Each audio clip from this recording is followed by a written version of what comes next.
Just letting you guys know that Jonathan Isaac didn't know basketball was an Olympic sport. LOL. You are Locked On Fantasy Basketball, your daily fantasy basketball podcast, part of the Locked On Podcast Network, your team every day.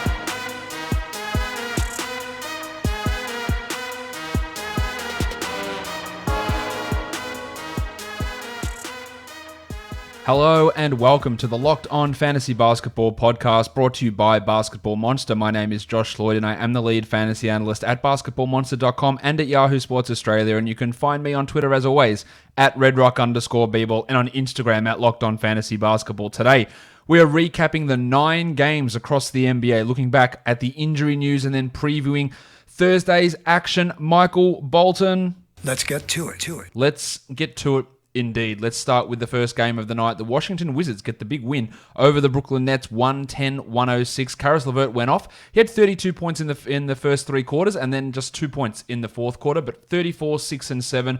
4 steals and 5 triples on really good shooting. Now, we know at the beginning of the year, the steals weren't there, the percentages were rough, he had no usage in his minutes, although all those things were a recipe for you can't roster this guy. And then Kyrie went down, and everything bounced back for LeVert. Not only is he playing more minutes and taking more shots, but somehow the shots are going in at a higher rate. So he's been fantastic. Recently, Jared Allen got into some foul trouble, so just 18 minutes. So DeAndre Jordan played 30, 16 and 16 for Jordan with actually nothing else. He's just that sort of specialist rebound and field goal percentage streamer. The artist formerly known as Taurean Prince finished with 13 points on 12 shots, while Spencer Dinwiddie was also efficient, which is a surprise to be sure. A surprise, to be sure, but a welcome one. 18, 6, and 3 for Dinwiddie. There was no Baby Neck Wilson Chandler, so Rowdy Rodion's Kuruks stepped in and played 17 minutes and didn't do a huge amount, while Smokin' Joe Harris did go to the locker room with an ankle problem, but he returned. He played only the 29 minutes, and he is not a 12-team league player.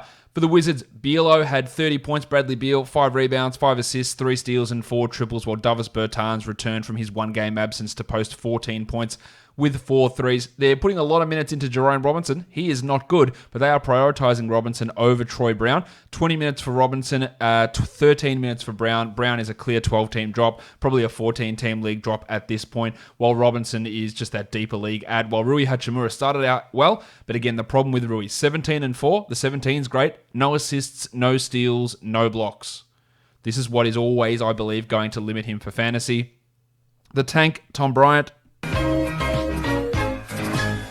15 minutes for Bryant, 8 and 7. I think it's pretty rough for him. I don't think that in most cases you want to hold him at this stage. If he gets 28 minutes tonight, then he'll smash the top 100. We know that. But with 3 centers rolling, Mihinmi, Wagner, and Bryant, and with multiple foot injuries this season, the Wizards would be absolutely ridiculous to push him any further, and I just don't see it happening, making him a tough guy to hold. They did switch that starting point guard job, which we mentioned yesterday, Shabazz Napier over Ish Smith. Now, Shabazz played only 24 minutes because he got 2 really early fouls. He would have played a lot more than that otherwise. Finished with 9 points, 5 assists, and 2 steals, and he's a worthy 12-team league add, while Ish Smith, 5 points, 5 assists in only those 23 minutes, and I imagine that, he might play those 23 each night, but I think Shabazz will get more than the 24 most nights as we move forward. Let's move on to the next game. It is the Cleveland Cavaliers with a big win at home over the Philadelphia 76ers. The Sixers, of course, lose Joel Embiid in this game to a shoulder sprain. He's going to have an MRI on Thursday. Pretty stunned if he played on Thursday. I would imagine this is a multiple game/week injury for Embiid. I'm not confident of him returning any point. Now, you don't drop him, any point in the next couple of weeks. You don't drop him. Let's wait and see what the diagnosis actually is, but be prepared for it. If Al Horford's on your waiver wire, you go and add him. In a deeper league, you look at the cock monster, Kylo Quinn. Matisse Thybulle, the painter, he started the second half in place of Embiid. Didn't do a huge amount, but there's no massive 100% clear winner. They'll play some Scott. You'll get some Furky from Turkey. You'll get some Glenn Robinson. You'll get some Mike Scott. You'll get some O'Quinn. You'll get some Norval Powell. They'll just throw all of those guys in, and there's no one that I'm rushing to add in 12s, apart from Al Horford, who had 10, 5, and 5 with 2 triples in this game. Shake Milton, 37 minutes for Shake, 20 and 4, 4 triples and 4 assists. Again, that extra usage with Embiid out is going to help him. He's a 12-team league short-term ad. Well, Joshy Richardson, at least he got the defensive. Actually, apart from the offense, which was rough, the scoring, 9 points on 12 shots. He had 8 rebounds, 4 assists, 2 steals, and 2 blocks. And we look at Richardson and say he's been disappointing, and rightfully so, because he has been disappointing this season. But if that shot just fell, that would be the makings of a really good line. And he still is close to a 12-team league guy. For some people, he will be. For some people, he won't. It just depends. Well, Alec Burks can't really seem to step it up. 13 in 17 minutes for him, while Furky from Turkey dropped in his 14 points.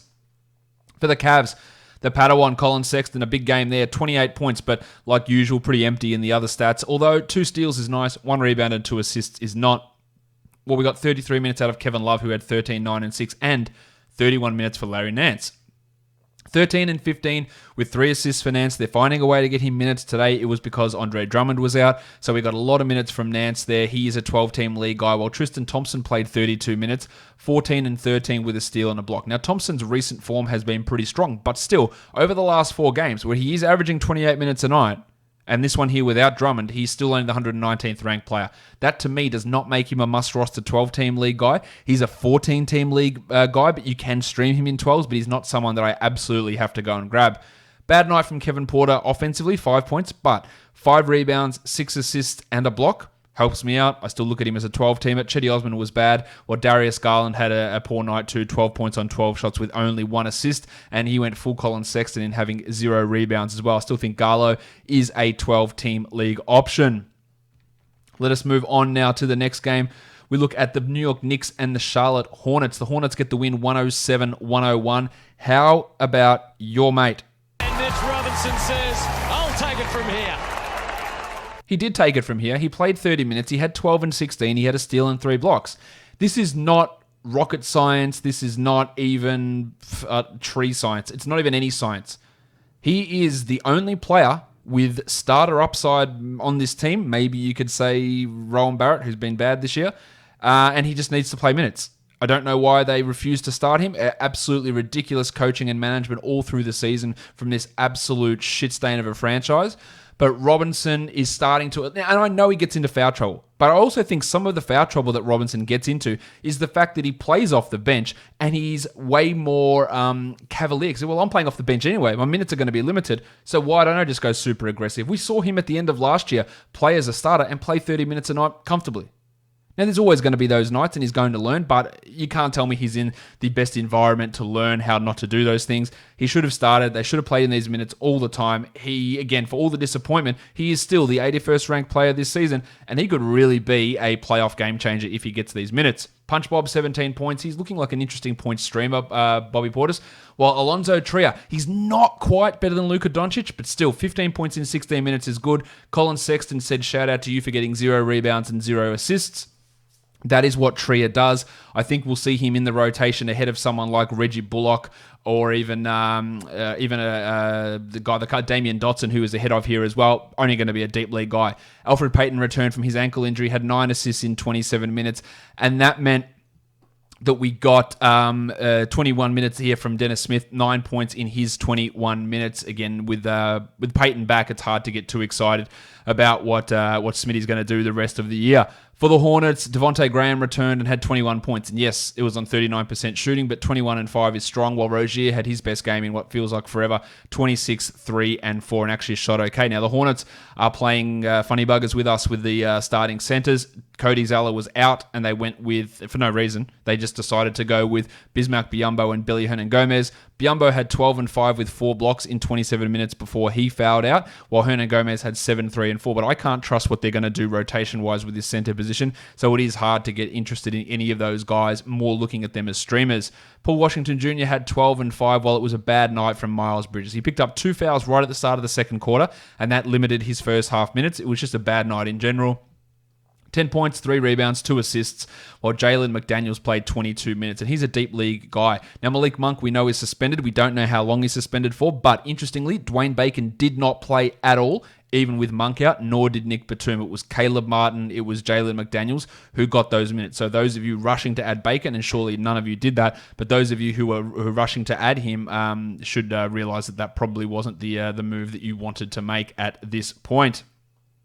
Next up, The Minnesota Timberwolves get the upset victory over the Miami Heat on the road, 129-126. D'Angelo Russell had 27, 5, and 6 with 7 threes, while Malik Beasley continues to play excellently. 21, 6, and 5 with 3 threes and 2 steals. They also went to a bit more of the 2-point guard lineups here. Jordan McLaughlin, 22 minutes. I like McLaughlin a lot. 13 points, 5 assists, 3 steals, and 2 threes. He's going to have immense value when Russell sits. And if these rotations fit, then he's in that 16-team league discussion. Good game from Juancho as well, 17 points in 31 minutes, Juancho Hernan Gomez, but I'd leave him for the deeper leagues. While Jimmy Johnson, did he make us proud? Yes.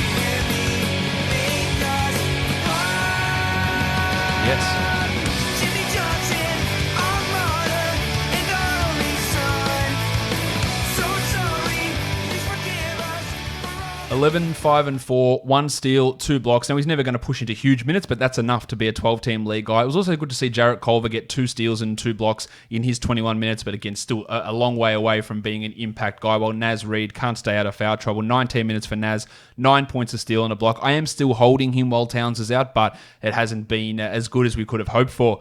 For the Miami Heat, Jim Butler did return. Because he's my butler.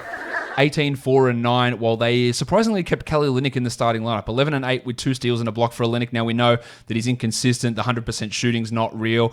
Olynyk played those 16 minutes while Derek Jones played only the 20. Jones still had the 1 steal and 2 blocks, and that's what he is, a defensive streamer.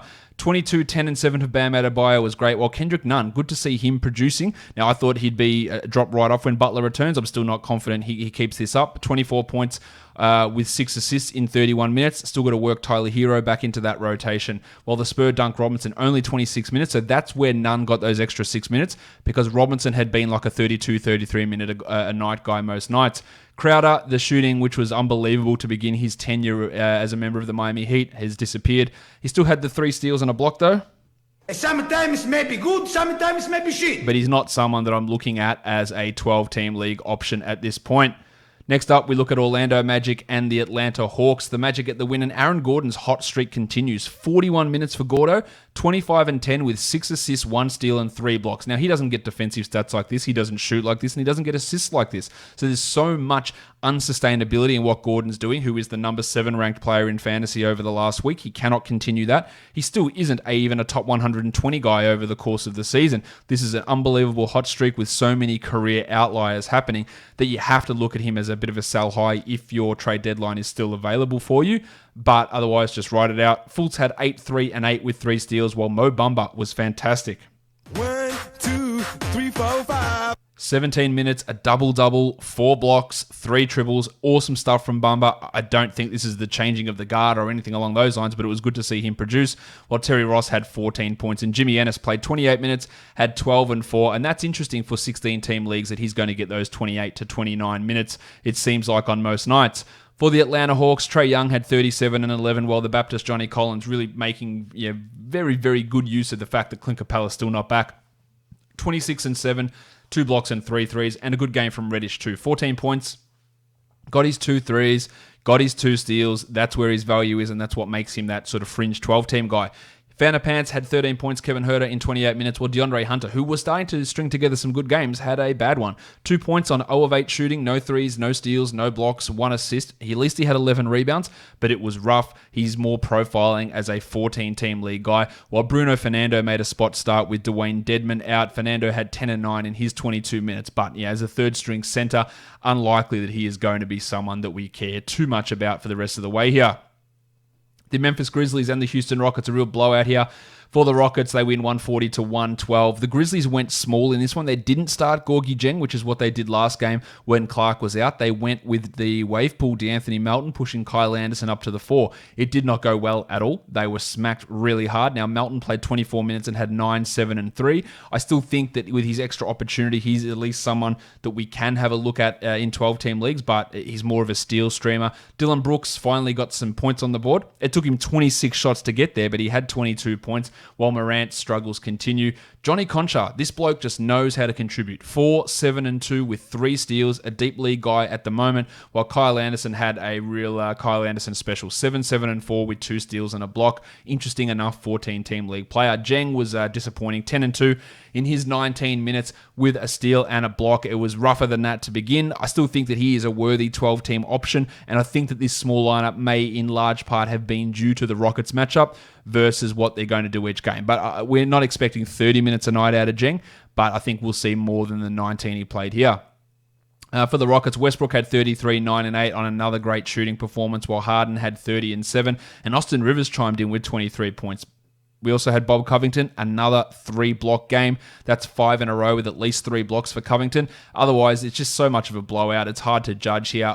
Jeff Green, PJ Tucker, and Ben McLemore all had 11 points, all with 3 threes, which is a pretty amazing sort of coincidence there. Dan House, 4 points in 26 minutes. And with Eric Gordon still to return, I think you're all well aware that House is not a 12-team league hold. Let us move on now to the next game. We're looking at the Dallas Mavericks and the San Antonio Spurs. The Mavericks win 109-103. Luka Doncic had to go to the locker room early with a thumb injury, came back out and posted a triple-double with 26, 10, and 14, while Porzingis continues to be really, really good. Imagine giving him away for nothing. 28 and 12 with 4 threes, 2 steals, and 3 blocks. And to be fair, the Knicks, they didn't give him away for nothing. They got Dennis Smith Jr.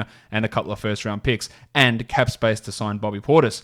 Dorian Finney-Smith had 14 and 4 with 2 steals and 3 blocks. Really good defensive numbers there from Finney-Smith, while Seth Curry and Timmy Hardaway both shot horribly. 17 points still for Hardaway, but took 14 shots to get there. He's a points and threes streamer, while Curry is that threes and points streamer as well. And I don't know why I said the same thing in different order for those two guys. For the Spurs, they threw a curveball and they did not start Jakob Poeltl. In fact, they started Lonnie Walker IV in place of LaMarcus Aldridge. Poeltl played fewer minutes than he usually does, despite Aldridge not being there. Only 10 minutes for Poeltl. 5 points with 4 rebounds. Now, it must have been Popovich not liking the matchup against Porzingis. Understandably, I get why he did that, and Poeltl didn't play well when he was out there, but I didn't expect him to play fewer minutes than he usually does.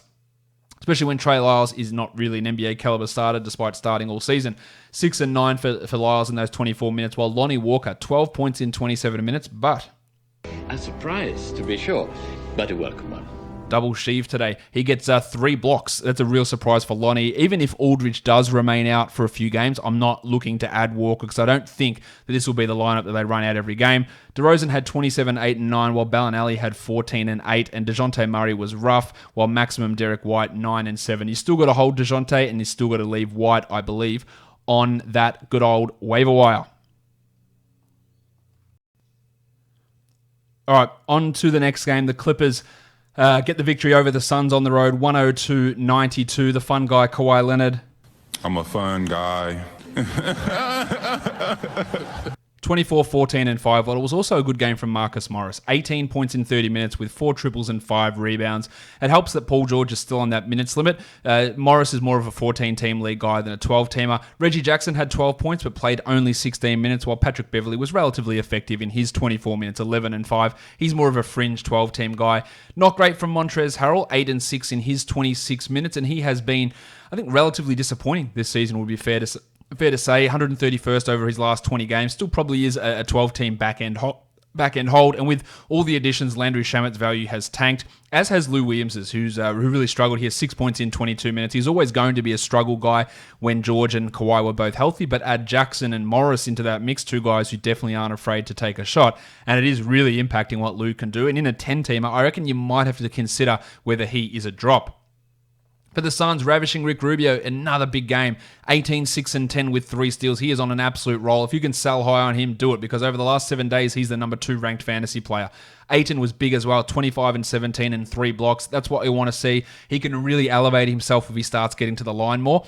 Big game from him. Well, McCall Bridges, why you rostered McCall is for steals. He had 4 of them. 10, 6, and 3 with 2 triples is good as well. He's a 12-team league player for most. While Oubre remained out, I'm a little bit worried about his knee. The wording coming out of Phoenix was not encouraging. We saw Dario Saric start. He didn't do anything, so don't get sucked into that. Well, if you're looking for threes, Cam Johnson's going to have an increased role. 11 points with 3 triples. That's just a deeper league one, but it's one to look at nonetheless. Devin Booker, not a good shooting night, 14 points on 19 shots, but he did supplement that with 10 assists, and then guys like Okobo and Carter didn't really do a huge amount here at all. All right, let's go on to the last game of the night. The Boston Celtics, a huge win on the road on a back-to-back as the Jazz continue to struggle. 114 Boston, 103 Utah. Tatum was great, especially in the first half. 33 and 11 with 3 triples on 65% shooting. This is going to cool off. He's not going to continue to shoot at 60+%. But he has been much improved. I think he's shooting 43% from 3 over his last 25 games. So that is a big, big step forward from Tatum. Marcus Smart without Kemba Walker was excellent. 17, 3 and 9 with 3 steals. Vanilla Tice, 26 minutes, 16 and 7. His minutes were a little bit down because Enes Kanter played so well. 8 and 7 in 21 for Kanter. Kanter, again, not a 12-team league guy, 14 to 16 teamer. The hi-fi, Jaylen Brown. JB, you've done it again. 20 points in 37 minutes there, while Gordon Hayward continues to not play that well. Hashtag revenge game. 12 points on 33% shooting. He's in a little bit of a slump. Perhaps that's a bit of a buy low, but he's obviously deferring to guys like Brown and Tatum at the moment. For the Jazz, they made that change to their starting lineup. It was Joe Ingles that went to the bench, and he was not good. 2 points in 26 minutes for Ingles is a clear 12-team drop. A lot of people, when that move was announced that he's moving to the bench, now he's away from Conley, and he played so well without Conley earlier in the season. No, he needs to be starting. When he played well, it was when Conley was out and when he was starting. Both of those things need to happen. They're not happening, so Ingles is a drop. Royce O'Neal started 14 and 4 with 3 steals in 29 minutes. That's a really good line. That's a 12-team line. He is not a 12-team league player. While Mike Conley, the struggles continue.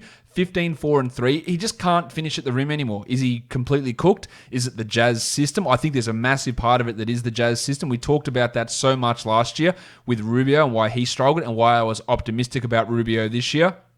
And I had some concerns about how Conley would fit in that point guard system or lack of point guard system that Utah uses. But that's still no explanation as to why he cannot hit any shots at the rim anymore. That's a real weird one from Conley. I think I'm still holding on to him. Rudy Gobert, not the best night from him. Rudy Gobert.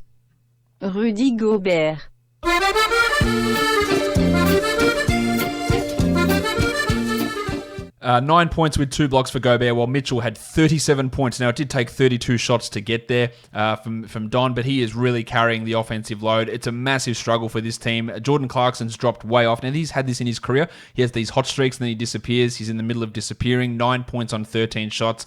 Clarkson should be viewed, I believe, as just a points-type streamer. You can have him in 12-team leagues, no doubt, but he's not a must-roster guy, and there's going to be growing pains with him and Ingles together and how all that stuff does tend to work out. Let's now have a look at some other injury news before we move on. Malik Monk suspended indefinitely due to allegedly a marijuana suspension. We don't know exactly how long he's going to be out, but his upside's not high enough to hold on to, as I detailed in the Drops podcast earlier today. So I think that we can get rid of Monk now with the suspension. Andre Drummond missed today's game with a calf injury. His minutes have been down anyway, and we're not dropping him. And just a quick reminder, your league should never have a can't cut list, because I believe Drummond is on some leagues' can't cut list, and in some situations you would want to consider dropping him just because of how he's playing and now the injury. Dante Exum's going to be out a while with his ankle problem, while LeBron James, he's dealing with a groin injury. He won't play on Thursday against the Warriors. I think that some of that is the Lakers are so far up and they're playing against the Warriors that it doesn't really matter if James is out. While Clint Capella, at least another week on the sidelines with his plantar fasciitis. I do think he will return this season. When it is, I've got no idea, because plantar fasciitis is one of those injuries that only gets better through rest. Willie Cauley-Stein's out for another at least 3 games due to personal reasons. He's not in the rotation anyway, while the big news, of course, was Joel Embiid's shoulder. He is having an MRI Thursday. We don't know the extent of that, but I did highlight my thoughts on that injury when recapping that Sixers game earlier on today. Let's move in now, talk about DFS. We've got 4 games for Thursday. All right, the first game we take a look at, the New York Knicks at the Philadelphia 76ers. No Ben Simmons, and pretty unlikely that we see Joel Embiid play in this game. It is going to be interesting to see whether Norval Pal has gotten over his respiratory issue, because he could play 12 or 13 minutes and really impact what happens to Kylo Quinn in this scenario. Looking at FanDuel pricing, Shake Milton is at 4,300. Absolutely love Shake in this one. While Lord Alfred Payton, second game back-to-back with an ankle injury, 7,100. I'd probably leave that alone. For your shooting guards, Joshy Richardson's at 52, and despite not shooting all that well on Wednesday, he exceeded value. I like him here against the Knicks, while Rowan Barrett's at 5,000. He has not played well at all recently, and Alec Burks had at $4,000 is only a tournament guy, same as Furky from Turkey, although I'd rather Burks over Korkmaz personally. Alonzo Trier, that could get you something interesting if they decide to play him more. I'm not convinced on that, while Reggie Bullock's a no-go. For your small forwards, Toby Harris at 67. I'm all about that one in this matchup, while Mo Harkless and Glenn Robinson, Matisse Thybulle and Kevin Knox, they aren't options for me. I do like Al Horford quite a lot at 4,800 with Embiid likely out, and Julius Randle at 73 should be able to get to that 35-point mark relatively comfortably. And then at center, Mitchie Robinson's at 54. I think we've got to consider him a guy to use here, averaging 38 over the last 5, and at 5,400, that is tremendous value. Always a risk, but with no Embiid, that foul trouble is probably not going to be there as much. Kylo Quinn's at 3,700, maybe for tournaments, while Bob Portis at 4,000. I don't mind him in cash. We're seeing him get 22, 23 a night at the moment, and that's okay at that sort of $4,000 mark. If we go onto the next game now, it is the Sacramento Kings and the Oklahoma City Thunder. The Thunder are 6.5-point favorites here, and the total is 223 at point guard. Chris Paul's at 7,400. I absolutely love that. While De'Aaron Fox at 7,500 has some value, probably more for tournaments, but I would rather Paul over him pretty comfortably. Corey Joseph is a strong no, while Dennis Schroeder at 55, love that for cash especially. Gilgeous-Alexander at 72 also has good value for both formats of the game. Bud Hield's at 5,900, really hard to trust what they're going to do with him on a night-to-night basis, so I'll leave that alone. While Luguentz Dort, Terence Ferguson, and Hamidou Diallo, the axis of evil, I don't think we need to get them too involved in anything DFS-related. Bogdan Bogdanovic at 47, he's getting minutes, he's not really giving us huge numbers, so I think we can do better. One of those ways to do better is by rostering the Italian cock. Hands off my cock! Danilo Gallinari's at 5,700. He should be good for 30 minimum here, so I like him quite a bit. While the pencil Harrison Barnesy.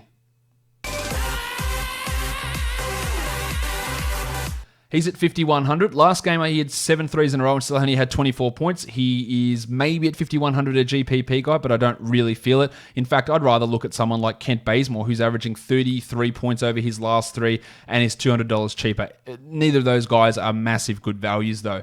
Harry Giles at 45. I like what he's doing. I think he is absolutely a play at that spot, while Nemanja Bjelica is losing a ton of value as he does. This is the guy who puts up these big games, and he has his prolonged drop down, and then he's so inconsistent, but inconsistent bunches, if that makes any sense at all. At center, Steve Adams has been rolling. He's at $7,000 because he's averaging 49 in the last 3. Now, the matchup here is a bit of a positive one without Richaun Holmes there at center for the Kings. So I think Adams is at least worth looking at, but I wouldn't be getting too excited about using him. There is an element of risk at that high of a price. Next up, the Blazers and the Pacers.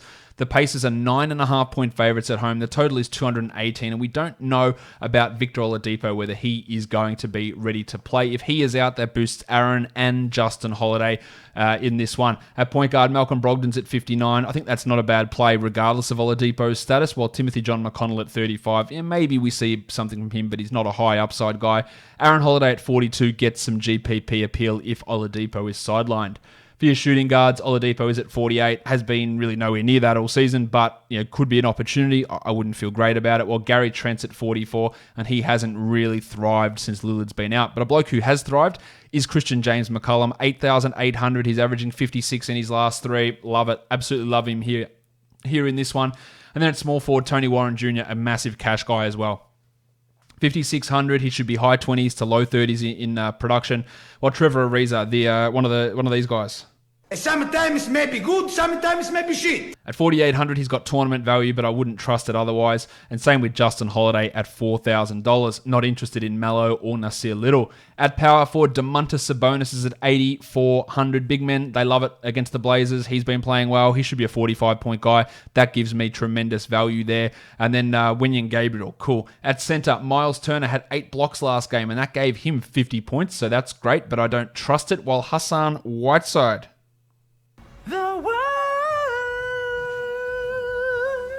he's at 9,500. I think he's good for 40 at least, and that gives him some value. It is a lot to spend, and I think we can find better ways of spending it, but he's been pretty good and relatively consistent. Last game of the night is the Lakers at the Warriors. The Lakers are 13-point favorites, and the total is 225.5. Anthony Davis, of course, is probable, and Draymond Green is likely to play, but LeBron James. LeBron James. He is out with a sore groin. I think some of him being out with a sore groin is the Lakers' large lead, plus the fact they're playing the Warriors. At point guard, Rondo at 4,000. He should get the start in place of LeBron. He should likely be shit, but he can put up numbers. And at 4,000, he absolutely is an option for us here. Maybe they go with Caruso. I doubt they do, but at 3,700, there is some tournament appeal there as well. While the lubricant Kai Bowman's been getting some minutes for the Warriors. He's at 4,100. I don't massively see that appeal. At shooting guard, Jordan Poole's at 46. I like it, especially for tournaments. Danny Green, Damian Lee, Caldwell Pope and Avery Bradley. Maybe you look at someone like KCP to get some extra touches with LeBron out, but even then, I don't think there's enough value in it.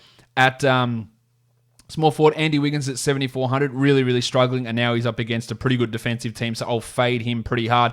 While Juan Toscano Anderson's at $4,000, a little bit hard in this sort of matchup to excite about him. Markieff Morris, noted small forward. Markieff Morris is listed as a small forward. He's at 3,900. I don't want to use that at all. While at power forward, Draymond at 58, Eric Pascal is at 43. They are both guys to fade. I like Anthony Davis a lot here at 10-8. He should be pushing 60 points pretty comfortably with LeBron out. And there is an opportunity for the future MVP, Kyle Kuzma, at 4,100. But remember, LeBron's playing point guard. So Rondo's going to take a lot of those minutes. It's not going to be Kuz pushing into all of LeBron's minutes, meaning he's not going to get a huge bump here. Looney, JaVale, Dwight Howard, probably no on all them, but I do like Marquise Chris at 6,100 in this matchup. All right, let's have a look now over on DraftKings at some value plays. I like Rondo, I like Horford, Schroeder, Miles Turner, Mitchie Robinson, Damian Lee, Jordan Poole, Hassan Whiteside, Fox, Chris Paul, Gallinari, Mello, Chris, and Shai Gilgeous-Alexander.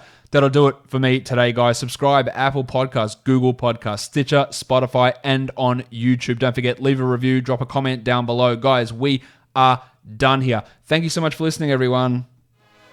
See ya.